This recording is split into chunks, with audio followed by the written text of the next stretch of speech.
Hey guys, Drifter here. Today I've got a video for you about a phrase that I hear all the time in the Call of Duty community, and that is boots on the ground. Boots on the ground this, COD will die unless we have boots on the ground. The best Call of Duty games ever made were ones where we had boots on the ground. If we don't go back to boots on the ground CODs, the series has no future. The gameplay you're seeing right now is Modern Warfare 3. We'll transition to Modern Warfare 2 later on. I tried to originally just do Modern Warfare 2. Unfortunately, like 95% of the people that play that game only want to NoobTube now, so I pretty much had an anxiety attack playing that game, just getting bombarded by tubes right and left and one-man army claymores and nonsense like that. Also wanted to vlog this one, but I had an eczema outbreak on my face, so I kind of look embarrassingly ugly right now, so we'll stick with the gameplay. Let's talk about why people like boots on the ground, why we see that on forums, why we see that on Reddit, on Twitter, why people say that to developers, why we have to have it, and one of the main reasons is that it more closely mirrors reality. Call of Duty is not a realistic shooter, let's go ahead and throw that out there, we all know that, but walking or running, therefore keeping your boots on the ground, is a lot more realistic than using exosuits and thrusting around, or being a cyborg with a thruster pack and wall running and swimming at like 800 pounds of weight, and all sorts of things like this. This moves more into the fantasy realm, or more accurately into the sci-fi.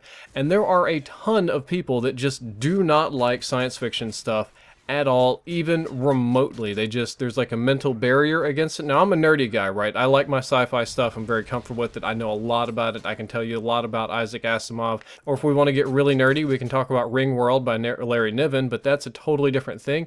But the majority of people don't like it. If you can look there are tons and tons of very popular sci-fi movies, none of which have won Best Picture, if I remember correctly. Saw that one on Reddit today. So it's just very unappealing to them. Kind of like my father loves dramatic TV shows. AMC is his favorite channel. He loves Breaking Bad. He loves watching Hell on Wheels. He will not watch The Walking Dead, which I think is one of the best shows on the network. And I ask him, well, you know, it's at least as good as these other two. Why don't you watch The Walking Dead?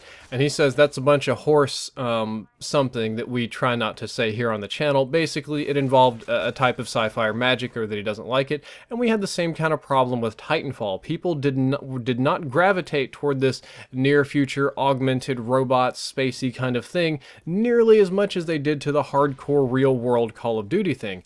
And generally speaking, human beings also do not like 3D thinking at all. We are not 3D thinking animals. Most of what we see is at ground level. Even if you live in big cities, people don't look up a whole lot. That's from the Invincible comics, if you've read that. People don't look up. Another nerdy reference. Sorry, I can't help myself. But our world is basically on a 2D plane. We don't fly, we don't climb trees, we don't bungee jump all the time, we don't skydive very often. We have really no need to think in 3D, so it's kind of alien for people to do that. It's not natural. It doesn't go with the flow, and that turns some people off. And both of these things, when combined, are a big negative to casuals and non-gamers. One of the core appeals of Call of Duty was that it was like the Michael Bay of video games, and it had relatively simple rules, so it very, very much so appealed to casuals and even to non-gamers. Call of Duty is often described as the game that people who don't play video games play. There are people who only buy Call of Duty every year, and that's pretty much it. And that was a core part of the community, the very casual, very widespread, anybody can do it part of the community. And when you add in 3D movements like thrusting or exos or anything like that, the rules of engagement are not familiar. We all, especially if you grow up in America or anywhere in the first world, love our action movies. We watch TV all the time, and the rules of engagement in Call of Duty games are basically like what we've seen on TV. All the cop movies, all the war movies, these kinds of strategies, these things that we can try out, not in real life, but, you know, in the game, we're familiar with this. It's very easy to segment into, but when you add 3D movement, you kind of force people to learn or to do something alien, and not everybody likes that. Some people really like that. I do. Learning is fun for me. But at the same time, it's also not the same fantasy fulfillment that they can't do the things they saw on TV because everybody's thrusting and boosting all over the map, and, you know, not everybody goes for that. Another one that you would think is random or small time, but is totally not, and that's that ex and even current military people can very easily adapt to playing Call of Duty. I don't entirely understand it. I'm going to offer the only reason I have later on, but for some reason, every single military personnel or veteran that I know that's under age 30 loves playing Call of Duty games. I have no idea why, because we're talking like, you know, even people that have seen combat, you would figure they'd had enough of it, but they just love Call of Duty games. It's a big deal. But the 3D movement kind of doesn't appeal to these guys either, so you do lose that segment of the player base. And generally speaking, the pace of the game is slower and, or we'll say in quotes, more tactical when we have boots on the ground with no 3D movement. Even if you watch my gameplay here, this is a regular normal team deathmatch game, and I admit that I'm camping a little bit because I want my kill streaks, and that's kind of what you do in TDM. You usually see objective play here on the channel because I got that kind of commentator monkey on my shoulder telling me don't camp, you always rush on YouTube, everybody's watching, you have to rush and make big plays and that kind of stuff. But really, camping or setting up defenses or playing tactical like you would in real life is another emulation of real life strategies, and I can guarantee you if you ever get into a gunfight in real life, one of the things you're going to want to do is camp, so to speak, or set up somewhere or be tactical about it. You definitely don't want to jump shot around a corner and try to 360 no scope somebody, because that's just not going to happen. And that again appeals to a lot of people because the strategies are more simple. It's survival. It goes back to those old animal instincts in our brain of survival and days of hunting animals and being hunted by bigger animals. And it's just very easy to get into, whereas 3D movement is not as easy to get into for many people. I've bashed on 3D movement a lot in this commentary, but I would like to point out that I'm a big fan of 3D movement. I love 3D movement games. I just do. I don't know why. I really enjoy them, but I'm trying to explore somebody else's idea and try to maybe understand why they don't like these things. And another core reason that a lot of people say that Call of Duty has to go back to boots on the ground is that the glory days of Call of Duty are all boots on the ground games. If you think back, like, if you want to say, when was COD in its prime? When was COD the biggest game ever? When was nobody hating on Call of Duty?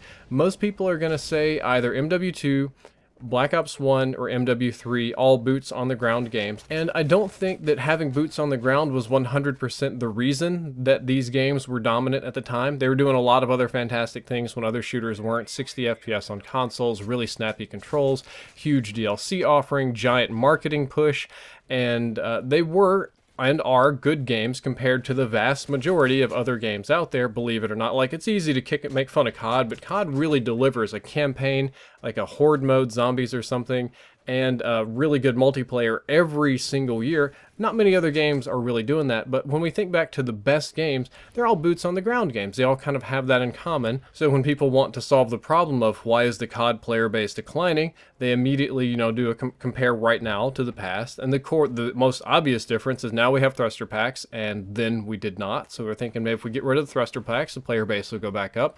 I don't know if that's entirely true, but it's a very logical thought. And the question then is, why did this change? Why did we start adding jetpacks and crazy movement and stuff like that? The answer is pretty simple. Most people wanted innovation in the shooters. If you forget, if we could roll back the times a little bit, people accused Call of Duty of being a copy and paste game every year, or the shooting genre as a whole was struggling because they were doing largely the same things every year. You could do World War II or Vietnam or maybe a future kind of thing, but it's like, hey there, Mr. Gruff Guy with the dark past, I'm going to give you 40 different assault rifles and you can kill brown people in various parts of the world. Let's go do it. That's like the plot of like every single shooter. I don't know why I did the voice. And some people would say, well, Counter-Strike Go is super successful, but it doesn't have thrusters or anything. But look, Counter-Strike is hella old. Counter-Strike come from like the 90s, if I'm not mistaken, just getting graphical updates and little gameplay changes, and its resurgence doesn't have to do primarily with it has boots on the ground, but it does meet those other things. It is realistic in a sense. The tactics do make sense in the real world, and it does very much so appeal to casual gamers.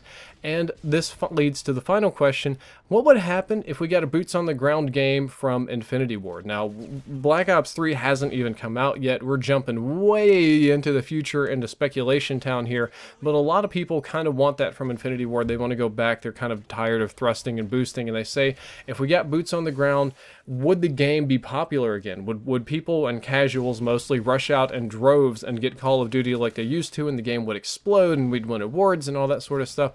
I would say probably not. Of course, casual gamers would be more interested. Of course, it would be more easy to get into, but I don't think that would be a series revival or a renaissance like you're thinking about, because you can't go back in time and relive Modern Warfare 2. That's just nostalgia talk. The game wasn't even perfect. My God, it was NoobTube City, but that might not be the way to go, because if you look at the competition, almost all of the major competition to Call of Duty, with the exception of Counter-Strike Go, has some sort of movement mechanic. Halo has it now. I don't know exactly how that's going to pan out, but I never in my life thought I would see thruster packs in Halo. It's I'll play Halo on the channel. We'll see how that exactly pans out. And I kind of worry that if Infinity Ward did something like that, or even if by some grace of God's Treyarch was just like, the community doesn't want it, thrusters are canceled, they would get slammed for lack of innovation or same old game, new skin claims that we've had for a very, very long time. However, I think a boots on the ground game would be okay. Like, it wouldn't be bad, it wouldn't be awful. It's not like people wouldn't play it, they certainly would, but you need something big to go along with that to make it amazing. Like, if we're going to return to boots on the ground, we have to add something else to boots on the ground, something that we didn't even know that we were missing to make it amazing, some sort of element of realism that we didn't have before, like perfectly, like Red Faction level destructible environments, like crippling limbs, insanely good graphics, just something that I can't even think of in my brain right now, just some awesome mechanic that we've not even considered putting in shooters that would make boots on the ground 2D gameplay amazing and exciting again, and I think that could work out. And personally, here at the end of the video again, I love 3D movement games. I played the absolute devil out of Unreal and Quake, and I did Tribes as well, flight simulators, they all float in my boat. So AW and Black Ops 3 are totally fine by me. I personally would be very happy if we never went back to 2D movement games and kept the bouncy, jumpy craziness, but I know that's not everybody in the community, so I kind of wanted to try to think about things from your perspective. Guys, that's all for this video. It didn't necessarily have a point, it was more of an idea exploration. I do hope you enjoyed it. If you did, don't forget to like the video and subscribe. Drifter out.